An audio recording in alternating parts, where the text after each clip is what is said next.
Good morning students, myself Patel Kajal. આપણે જે second યુનિટમાં આપણે જે લીચની આપણે લીચ એનિમલ વિશે સ્ટડી કરવાનું ચાલુ કર્યું, બરાબર.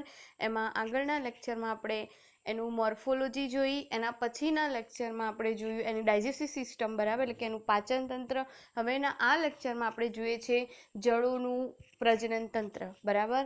ઓકે, હવે જળોનું પ્રજનન તંત્ર ચાલુ કરીએ એના પહેલાં હું થોડી બેઝિક ઇન્ફોર્મેશન આપી દઉં. તો પહેલાં પ્રજનન તંત્ર એટલે શું એ ઓલરેડી આપણે બધાને ખબર જ છે, મેં વંદામાં એની વાત કરી લીધી છે, બરાબર. ઓકે, હવે જળો એ ઉભયલિંગી પ્રાણી છે, બરાબર. હવે તમે બે વર્ડ સાંભળ્યા છે, ઉભયલિંગી અને ઉભયજીવી, બરાબર. ઘણા સ્ટુડન્ટ એ કન્ફ્યુઝ થઈ જાય છે કે ઉભયજીવી કયું પ્રાણી અને ઉભયલિંગી કયું પ્રાણી, એટલે કે ઉભયજીવી કોને કહેશો અને ઉભયલિંગી કોને કહેશો. તો પહેલાં આપણે જોઈએ ઉભયજીવી. એને તમે વર્ડ છે ઉભયજીવી, બરાબર. હવે તમે ઉભયજીવી વર્ડની સંધિ સુધી પાડો એટલે ઉભય અને જીવી, એટલે કે એવા સજીવો કે જે જમીન અને પાણી બંને જગ્યાએ રહી શકતા હોય એને શું કહેવાય? ઉભયજીવી પ્રાણી, બરાબર, એટલે કે દેડકો ફોર એક્ઝામ્પલ. અને ઉભયલિંગી, લિંગ એટલે એના પ્રજનનની જે લિંગ હોય છે એના આધારે, બરાબર. ઓકે, તો એવા પ્રાણીઓ કે જેમાં નર પ્રજનન તંત્ર અને માદા પ્રજનન તંત્ર આવેલું હોય એક જ પ્રાણીમાં, બરાબર, તો એને શું કહેવાય? ઉભયલિંગી પ્રાણીઓ, બરાબર. તો જળો એ ઉભયલિંગી પ્રાણી છે કે એક જ પ્રાણીમાં નર પ્રજનન તંત્ર પણ છે અને માદા પ્રજનન તંત્ર પણ આવેલું છે, બરાબર. એટલે નુપુરક સમુદાયના જે પ્રાણી છે એ શું છે? ઉભયલિંગી. પ્લસ બીજું જોવા મળશે પરફલન જોવા મળે છે.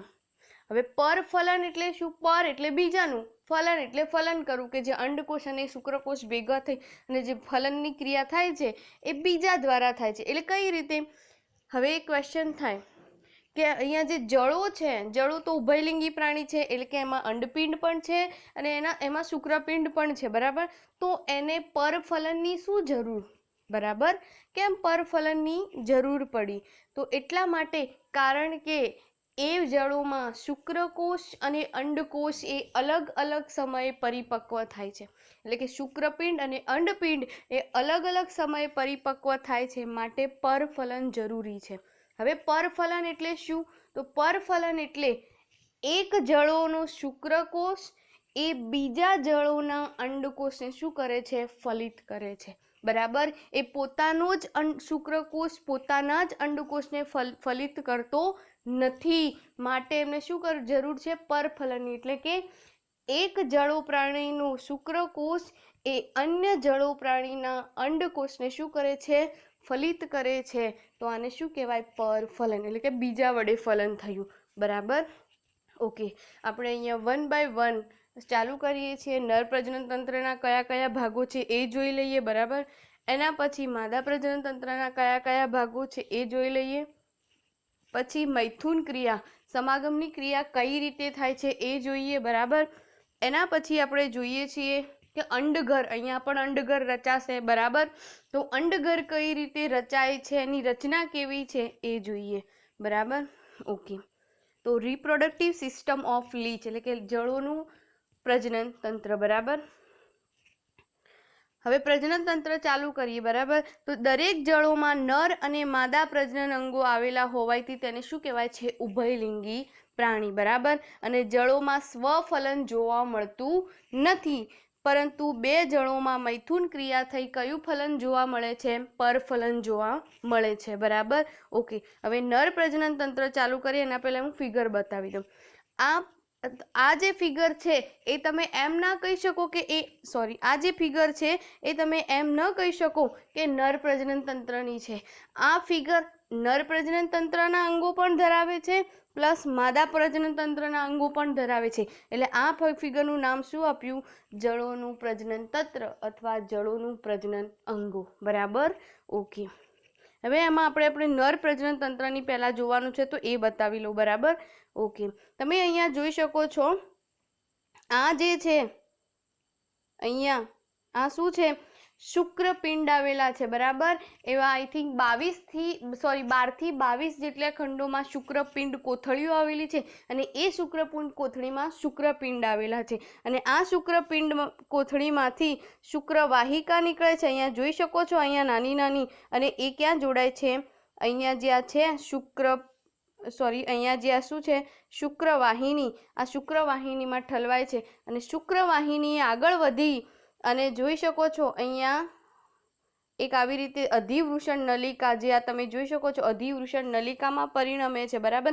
અને અધિવૃષણ નલિકા એ શામાં પરિણમે છે? એટ્રિયમમાં. અહીંયા તમે જોઈ શકો છો, આ એટ્રિયમ છે, બરાબર. અને એટ્રિયમના પણ બે ભાગ છે. જે આ ઉપરનો કોથળી જેવો ભાગ છે એને શું કહેવાય છે? પ્રોસ્ટેટ ગ્રંથિ. અને આ તમે નીચે અહીંયા જોઈ શકો છો, એને શું કહેવાય છે? શિશ્ન કોથળી, બરાબર, કે એમાં શિશ્ન રહેલું છે. ઓકે. અને અહીંયા તમે અહીંયા જોઈ શકો છો, આ જે શુક્રવાહિની છે, બરાબર. ઓકે. તો હવે અલગ અલગ એની જે ભાગો છે એના વિશે આપણે જોઈએ, બરાબર, એનું શું કામ છે. અને એના પછી અહીંયા તમે વચ્ચે જોઈ શકો છો, એ શું છે? અંડપિંડ કોથળી. એક જોડ અંડપિંડ આવેલા છે, બરાબર. અને આ અંડપિંડ કોથળીમાં અંડપિંડ આવેલા છે. અંડપિંડ કોથળી એ અંડવાહિનીથી જોડાયેલા છે, બરાબર. અને અહીંયા શું છે? આ આલ્બ્યુમિન ગ્રંથિ આવેલી છે કે જ્યાં સામાન્ય અંડવાહિની બને છે એની આજુબાજુ આલ્બ્યુમિન કોષો ગોઠવાયેલા છે અને આલ્બ્યુમિન ગ્રંથિની રચના કરે છે, બરાબર. એના પછી તમે નીચે જોઈ શકો છો, એસ આકારની આ રચના જોવા મળે છે, બરાબર. એ શું છે? સામાન્ય અંડવાહિની. અને સામાન્ય અંડવાહિની શામાં ફેરવાય છે? અહીંયા ગર્ભાશયમાં, બરાબર. ઓકે. એના હવે આપણે 1 by 1 જોઈશું, થિયરિટિકલ, તો તમને વધારે ખબર પડશે. ઓકે.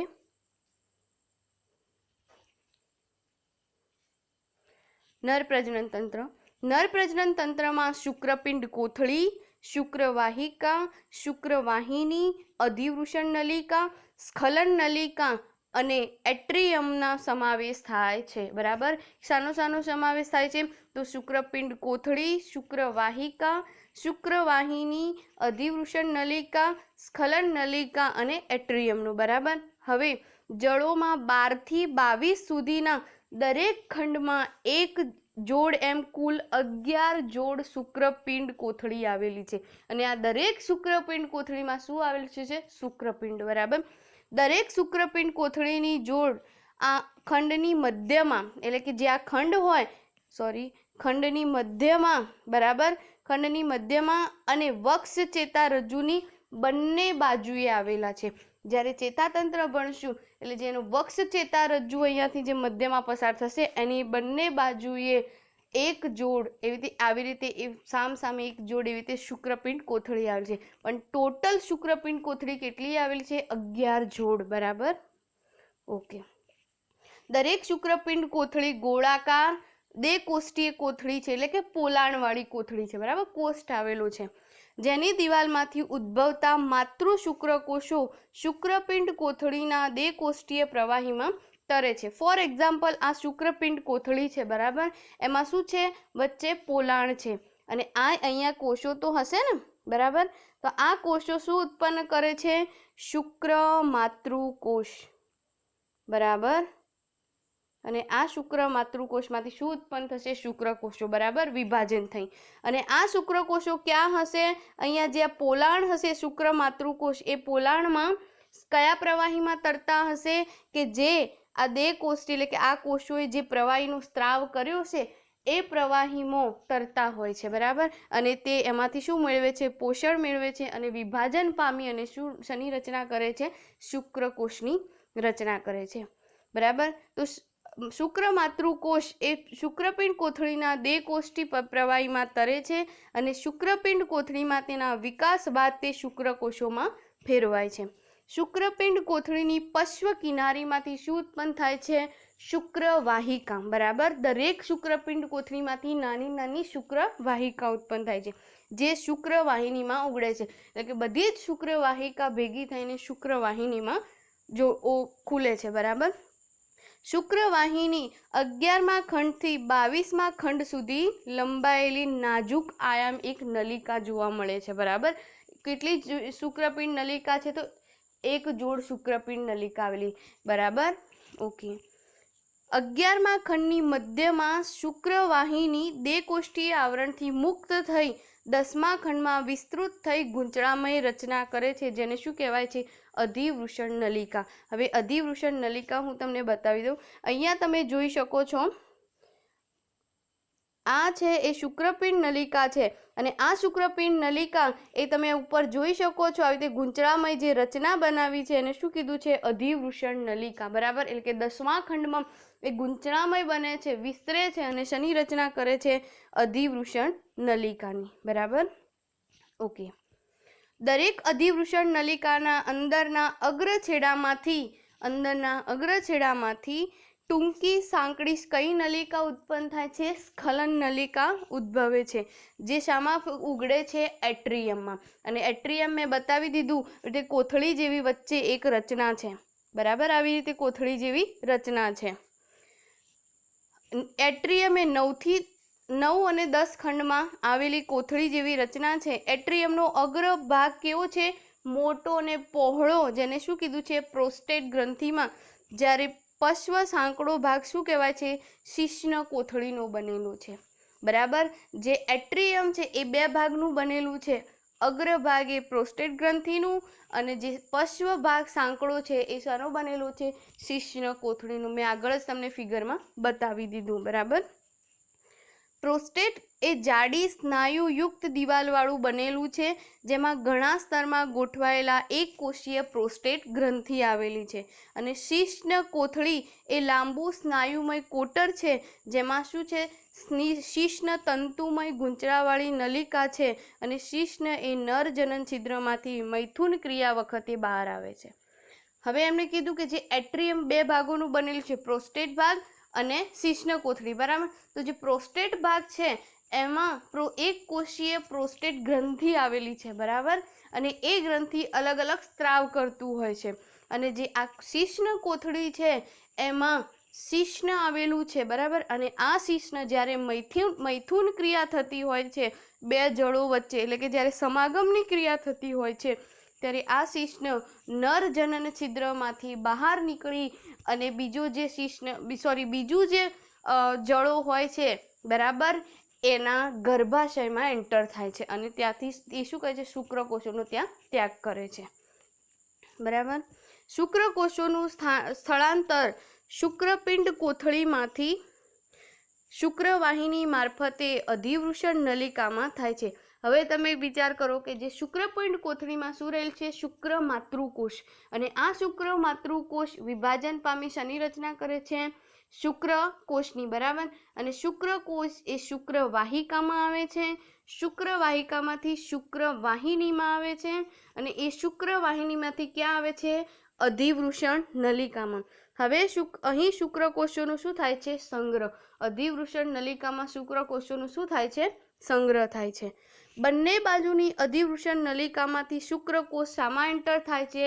પ્રોસ્ટેટ કોટરમાં. બરાબર, પ્રોસ્ટેટ કોટર વચ્ચે મધ્યમાં આવેલું છે, એક જ છે. બરાબર, પ્રોસ્ટેટ કોટરમાં આવેલા શુક્રકોષો એકબીજા સાથે પ્રોસ્ટેટ ગ્રંથિના ચીકણા સ્ત્રાવથી ચોંટી જાય છે.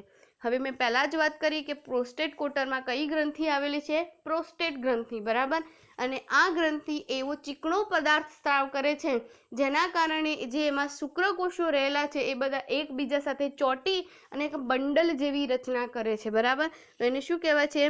એ બંડલને શું કહેવાય છે? સ્પર્મેટોફોર. બરાબર, આ સ્પર્મેટોફોર પછી શામાં દાખલ થાય છે? નીચે જે શિશ્ન આવેલું છે શિશ્નમાં દાખલ થાય છે, અને જે મૈથુન ક્રિયા દરમિયાન તે બીજી જળોના ગર્ભાશયમાં શું કરે છે? દાખલ કરે છે. બરાબર, અહીંયા તમે જોઈ શકો છો આ એનું અલગ અલગ રચના આવેલી છે કે આ જે અધિવૃષણ નલિકા છે. બરાબર, અહીંયા શુક્રકોષો આવ્યા પછી અહીંયાથી આ પ્રોસ્ટેટમાં એન્ટર થશે.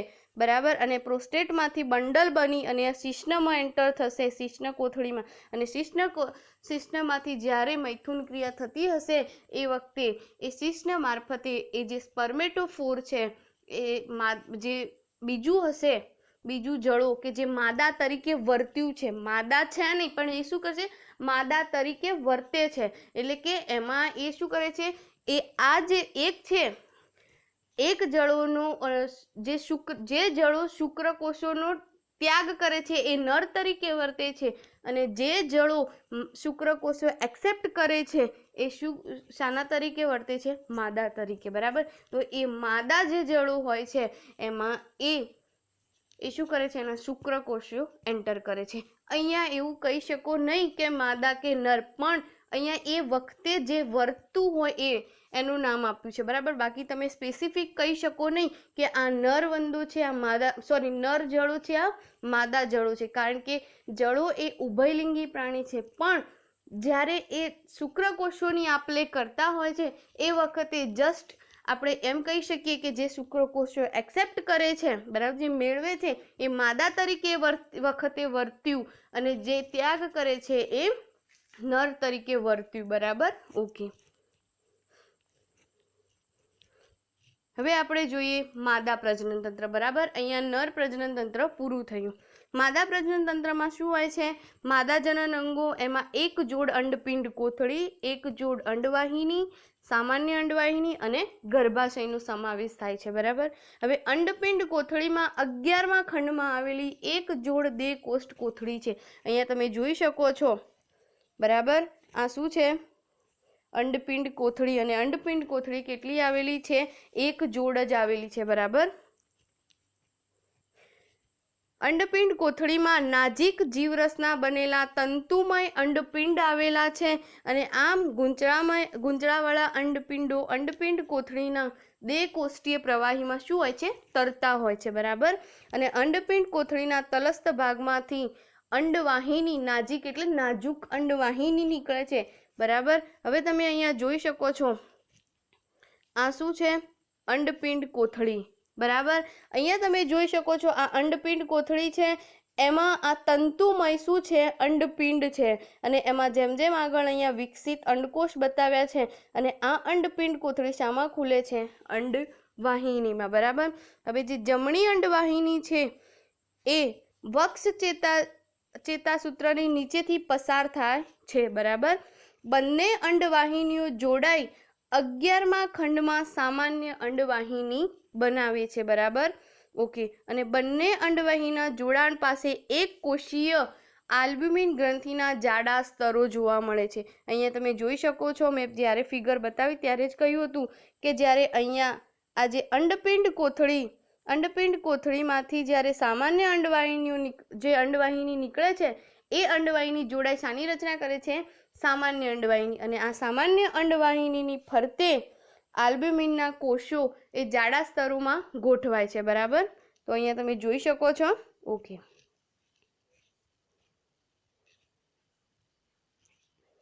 આલ્બ્યુમિન ગ્રંથિના કોષોના તલસ્થ ભાગમાં સ્ત્રાવી પદાર્થો આવેલા છે, બરાબર. એટલે કે આલ્બ્યુમિન કોષોની વાત કરી છે કે એના તલસ્થ ભાગમાં કેવા કોષો આવેલા છે? સ્ત્રાવી પદાર્થો આવેલા છે. અને એક બાજુએ નાનું અંડાકાર શું આવેલું છે? કોષ કેન્દ્ર. અહીંયા જે આલ્બ્યુમિન કોષો છે એની વાત કરી છે કે એના તલસ્થ ભાગમાં સ્ત્રાવી પદાર્થો છે, અને એક બાજુ અંડાકાર કોષ કેન્દ્ર આવેલું છે. આલ્બ્યુમિન ગ્રંથિમાંથી નીકળતી ઘણી બધી નલિકાઓ એ સામાન્ય અંડવાહિનીની દિવાલમાંથી પસાર થઈ તેના પોલાણમાં ઉઘડે છે. એટલે કે આલ્બ્યુમિન કોષો, બરાબર, એની નાની નાની નલિકા શામાં ખુલે છે? સામાન્ય અંડવાહિનીમાં. અને આ આલ્બ્યુમિન કોષો એ આલ્બ્યુમિનનો સ્ત્રાવ કરે છે, અને આલ્બ્યુમિન એ પોષક ઘટક છે, બરાબર. કે જ્યારે યુગ્મન થાય છે ત્યારે એને પોષણ કોણ પૂરું પાડે છે? આલ્બ્યુમિન, બરાબર. ઓકે, અહીંયા તમે જોઈ શકો છો, અંડપિંડ કોથળીની વાત કરી છે. હવે સામાન્ય અંડવાહિનીના પશ્ય ભાગ ફરતે આલ્બ્યુમિન ગ્રંથિ આવેલી હોતી નથી. આ ભાગ ગડીમય બની અને તે અંગ્રેજી એસ આકારની રચના બનાવે છે. હવે એ બતાવી દઉં. તમે અહીંયા જોઈ શકો છો, અહીંયા આલ્બ્યુમિન બતાવેલું છે, બરાબર. એના નીચે જે પશ્વ ભાગમાં અહીંયા જે એસ આકારની આવી રીતે થોડી રચના છે, ત્યાં આલ્બ્યુમિન કોષો આવેલા હોતા નથી, અને એ એસ આકારની રચનાને શું બતાવી છે? સામાન્ય અંડવાહિની, બરાબર.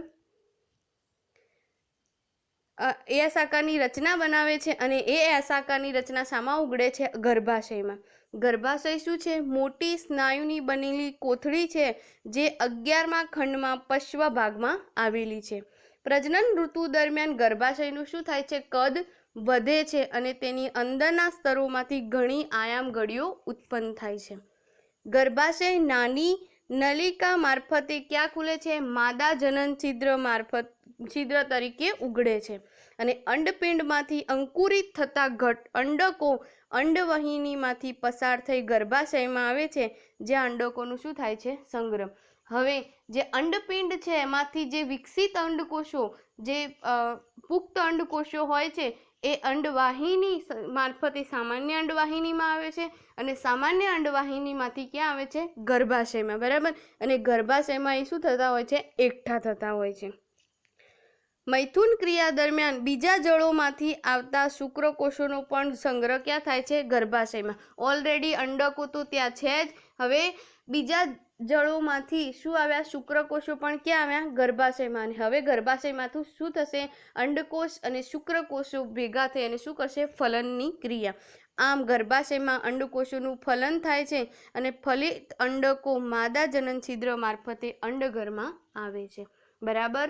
કઈ રીતે થાય છે કે જ્યારે અંડકોષ હોય છે એ અંડકોષ એ અંડપિંડ કોથળીમાંથી અંડવાહિનીમાં આવે છે. અંડવાહિનીમાંથી સામાન્ય અંડવાહિની અને આ સામાન્ય અંડવાહિનીમાંથી શેમાં આવે છે?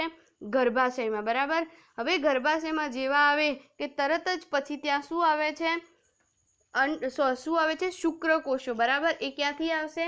એ બીજા પ્રાણીના શરીરમાંથી. બરાબર.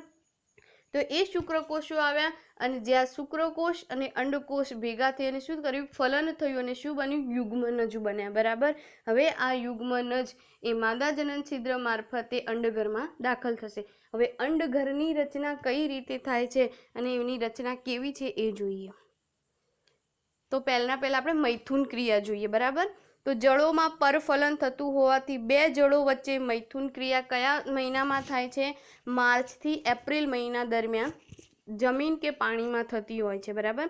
મૈથુન ક્રિયા દરમિયાન બંને જળો એકત્ર થઈ વિરુદ્ધ દિશામાં એવી રીતે સંપર્કમાં આવે છે. તમે જોઈ શકો છો અહીંયા બંને જળો એકબીજાથી વિરુદ્ધ દિશામાં ગોઠવાયેલા છે.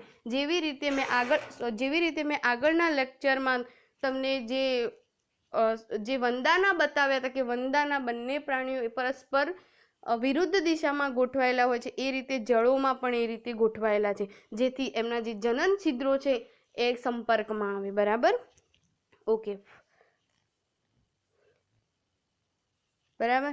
જેથી એક જળોના નર જનન છિદ્ર બીજા જળોના માદા જનન છિદ્રો સાથે સંપર્કમાં આવે. હવે બંને જળોના શિશ્ન માદા જનન છિદ્રમાં દાખલ થઈ શુક્રકોષોનું શું કરે છે? ત્યાગ કરે છે. બરાબર. અને મૈથુન ક્રિયા લગભગ 1 કલાક ચાલે છે. ત્યારબાદ બંને પ્રાણીઓ શું થાય છે? છૂટા પડે છે. બરાબર. અહીંયા શું થાય છે? બંને પ્રાણીઓ શું કરે છે? શુક્રકોષોનો ત્યાગ એકબીજામાં કરે છે. બરાબર. ઓકે. હવે અંડગરની આપણે રચના જોઈએ. તો અંડગર કેવું છે? અહીંયા તમે જોઈ શકો છો. આ શું છે? અંડગર છે. બરાબર. તો અંડગરનો ઊભો છેદ બતાવ્યો છે. તો એની અંડગરની દિવાલ છે એક ભૂંગળા આકારનું હોય છે. બરાબર. તો અંડગર એ ભૂંગળા આકારનું છે. બરાબર. જેની લંબાઈ કેટલી છે? 25 થી 30 મિલીમીટર અને તેનો વ્યાસ કેટલો છે? 12 થી 15 મિલીમીટર હોય છે. બરાબર. અંડગરનો રંગ આછા પીળાશ પડતા રંગનો. તેની અંદરની દિવાલ કેવી હોય છે? કાઇટિનની. જ્યારે બહારનો જાડો ભાગ કેવો હોય છે? છિદ્રિષ્ટ. એટલે એમાં કાણા હોય છે. બરાબર. હવે કેમ કાણા હોય છે એ જોઈએ. તેની જાડાઈ કેટલી છે? 2 થી 3 મિલીમીટર. બરાબર. છિદ્રિષ્ટ સ્તર અંડગર માટે એક રક્ષણાત્મક ગાદી જેવું કાર્ય કરે છે, કારણ કે અંડગર તળાવ કે માટીની તિરાડમાં મુકાય છે અને આ છિદ્રિષ્ટમાં ઘણા વાયુઓ હોવાથી એ તરતું હોય છે.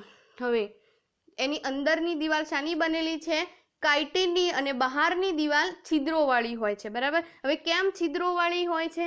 કારણ કે જો એ છિદ્રો હશે તો એમાં શું ભરેલું છે? હવા. બરાબર. તો એ હવા ભરેલી હશે ત્યારે જ્યારે આ અંડગરનો ત્યાગ કઈ જગ્યાએ કરવામાં આવે છે?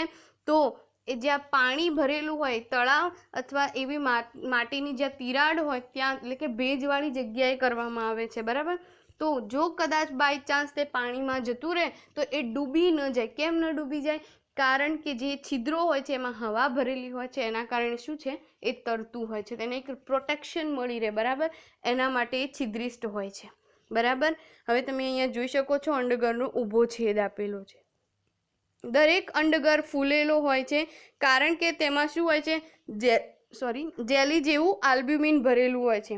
ફલિતાંડો આલ્બ્યુમિનમાં શું હોય છે, તરતા હોય છે. મેં પહેલાં જ વાત કરી કે જે આલ્બ્યુમિન કોષો છે એ આલ્બ્યુમિનનો સ્ત્રાવ કરે છે અંડગરમાં, બરાબર. અને એ ફલિતાંડો હોય છે એટલે કે યુગ્મનજો હોય છે એમાં તરતા હોય છે અને એમાંથી શું મેળવે છે, પોષણ મેળવે છે. જે વિકસિત ફલિતાંડો એટલે કે ગર્ભને ખોરાક પૂરો પાડે છે. દરેક અંડગરમાં 1 થી 24 જેટલા ગર્ભ હોય છે, બરાબર. અને આ ગર્ભ તરુણ જળોના વિકાસ પામતા જ્યારે આ ગર્ભ હોય છે એ નાના નાના જળોમાં વિકાસ પામે છે ત્યારે શું થાય છે, અંડગર તૂટી જાય છે અને એ બહાર આવી જાય છે, બરાબર. અંડગર હંમેશા તળાવની કિનારીએ આવેલા ભેજવાળી જગ્યાએ મૂકવામાં આવે છે, પણ કદી પાણીમાં તરતા મુકાતા નથી, બરાબર. અંડગરમાં ફલિતાંડનો તરુણ જળોમાં વિકાસ થતાં 15 દિવસ જેટલો લાગે છે, બરાબર. એટલે કે 15 દિવસ પછી અંડગર તૂટે છે અને એમાંથી બાળ જળો એટલે કે જળોના નાના નાના બચ્ચા શું થાય છે, બહાર નીકળે છે, બરાબર. હવે અંડગરનું નિર્માણ કઈ રીતે થાય છે, આપણે જોઈ તો લીધું કે અંડગર આવું હોય છે કે જેની અંદરની કિનારી કાઇટિનની બનેલી છે, બહાર છિદ્રિષ્ટ હોય છે, આટલી જાડાઈનું હોય છે, આટલું પહોળું હોય છે, આટલો એનો વ્યાસ હોય છે, બરાબર. પણ એ કઈ રીતે બને છે એ જોવાનું. તો અંડગર સૌ પ્રથમવાર વલયકાની ફરતે ફીણ જેવું દેખાય છે, એટલે કે જે વલયકાના વિસ્તારમાં અલગ અલગ જે ગ્રંથિઓ આવેલી છે એ ગ્રંથિઓ એનો સ્ત્રાવ કરે છે અને શું બને છે, ફીણ જેવું અંડગર બને છે, બરાબર. અને વલયકાની ગ્રંથિમાંથી ફીણના ઘણા સ્તરોનો સ્ત્રાવ થાય છે, બરાબર. ફીણ જેવા પદાર્થના નિર્માણ દરમિયાન પૂર્વ વલયકાના વિસ્તારમાં પૃષ્ઠવક્ષ બાજુએ હલનચલન જોવા મળે છે. એટલે કે જ્યારે ફીણ જેવું પ્રવાહી વલયકા પ્રદેશ જે સ્ત્રાવ કરતો હશે એ વખતે જે પૂર્વ વલયકા એટલે કે વલયકાના પહેલાંનો જે વિસ્તાર છે એમાં એક હલનચલન જોવા મળે છે, બરાબર. જ્યારે પશ્વ વલયિકાનો વિસ્તાર એટલે કે વલયિકાના પછીનો વિસ્તાર એ સંકોચાયેલો અને તેમાં કોઈ પણ જાતનું હલનચલન જોવા મળતું નથી. હવે ફીણવાળા અંડગરનો સ્ત્રાવ થતાં લગભગ કેટલો સમય લાગે છે, 1 કલાક જેટલો, બરાબર. અને અંડગરમાં હવે વલયિકા ગ્રંથિ એ આલ્બ્યુમિનનો સ્ત્રાવ કરે છે, બરાબર. ઓકે. પ્લસ જે અહીંયા જે આલ્બ્યુમિન ગ્રંથિ આવેલી હતી એ પણ શું કરશે, વલયિકામાં સ્ત્રાવ કરશે. અને જે આ ફીણ જેવો પદાર્થ છે જેવો હવાના કોન્ટેક્ટમાં આવશે, બરાબર, એટલે તરત જ શું થઈ જશે, સખત પદાર્થમાં ફેરવાઈ જશે, બરાબર. અને ફલિત અંડકોષ માદા જનન છિદ્ર મારફતે આ આલ્બ્યુમિનથી ભરેલા અંડગરમાં પડે છે, બરાબર. જ્યારે આ અંડગર આગળ ખસતું હશે ત્યારે જે વલયિકા પ્રદેશમાં માદા જનન છિદ્ર આવેલું છે એમાંથી આ જે ફલિતાંડો બન્યા એ શામાં ઠલવાય છે, અંડગરમાં ઠલવાય છે. અને અંડગરમાં ઓલરેડી શું છે, આલ્બ્યુમિન રહેલું છે અને આલ્બ્યુમિનમાં તરે છે અને એ આલ્બ્યુમિન શું કરે છે, એક પોષક દ્રવ્ય છે કે જે એ આ ફલિતાંડોને પોષણ પૂરું પાડે છે, બરાબર. જળોની શરીર દિવાલના આંકુચકને કારણે અંડગર હવે શું થાય છે, પૂર્વ વલયિકા વિસ્તાર ખસી પરિતુંડ ભાગમાં આવે છે. અહીંયા તમે જોઈ શકો છો કે આ કઈ રીતે ખસે છે, બરાબર. અંડગર આ આંકોચક એટલે કે થોડો સંકોચાશે એટલે જેવું એનું શરીર સંકોચાશે તો અંડગર શું થશે, આગળ ખસતું જશે, વલયિકામાંથી પૂર્વ વલયિકા વિસ્તારમાં આવશે અને પૂર્વ વલયિકા વિસ્તારમાંથી પરિતુંડમાં આવશે. હવે પરિતુંડ વિસ્તારમાં આવશે એના જ્યારે એન્ડ ઉપર આવશે ત્યારે આપણે વાત કરી હતી આગળ કે જે પરિતુંડ વિસ્તારમાં જે ગ્રંથિઓ આવેલી છે એનું કામ શું છે, પરિતુંડ ગ્રંથિ એનું પ્લગનું કામ કરે છે. એટલે તમે અહીંયા જોઈ શકો છો, અહીંયા આ અંડગર એ પરિતુંડ વિસ્તારમાં આવ્યું છે પણ એના બંને છેડા ખુલ્લા દેખાશે, બરાબર. તો એ જેવું અહીંયાથી નીકળશે તો અહીંયા એક પ્લગ બન્યું, એ કોને બનાવ્યું, પરિતુંડ ગ્રંથિએ બનાવ્યું, બરાબર. અને એવું જ્યારે આખું એનું મુક્ત થઈ જશે શરીરથી ત્યારે અહીંયા કયો પ્લગ નિર્માણ પામશે, પ્લગ નંબર 2, એટલે કે બંને બાજુ પ્લગ બનાવશે અને અંડગરને શું કરી દેશે, પેક કરી દેશે, બરાબર. ઓકે. પરિતુંડ ગ્રંથિના સ્ત્રાવથી અંડગરના બંને છેડા પ્લગથી બંધ થઈ જાય છે અને પ્લગના નિર્માણ થતાં પણ 1 કલાક જેટલો સમય લાગે છે, બરાબર. અંડગર નિર્માણની ક્રિયા ખૂબ ધીમી છે અને તે લગભગ 6 કલાક જેટલો સમય લે છે. ફીણવાળો પદાર્થ હવાના સંપર્કમાં આવતા કઠણ બને છે અને તે બહારની બાજુએ છિદ્રિષ્ટ બનાવે છે સ્તર અને અંદરની બાજુએ કાઇટિનનું સ્તર બનાવે છે, બરાબર. તો અહીંયા અંડગર બની ગયું. તો પ્રજનનની આખી ક્રિયામાં આપણે શોર્ટમાં હવે જોઈ લઈએ તો શું થાય છે કે જ્યારે 2 જળો હોય છે એ મૈથુન ક્રિયામાં એટલે કે વિરુદ્ધ દિશામાં જોડાઈને મૈથુન ક્રિયા કરતા હોય છે, તે 1 કલાક જેટલા સમયમાં એ મૈથુન ક્રિયા ચાલતી હોય છે, બરાબર. અને આ મૈથુન ક્રિયામાં શું થતું હોય છે કે જે બંને જળો હોય છે એ શાનું આપલે કરતા હોય છે? શુક્રકોષોની, બરાબર. શુક્રકોષોની આપલે થઈ જાય એના પછી બંને જળો શું થઈ જાય છે? છૂટા પડી જાય છે. અને આ શુક્રકોષો ક્યાં ત્યાગ થયો? જે ગર્ભાશય હોય છે એ ગર્ભાશયમાં, બરાબર.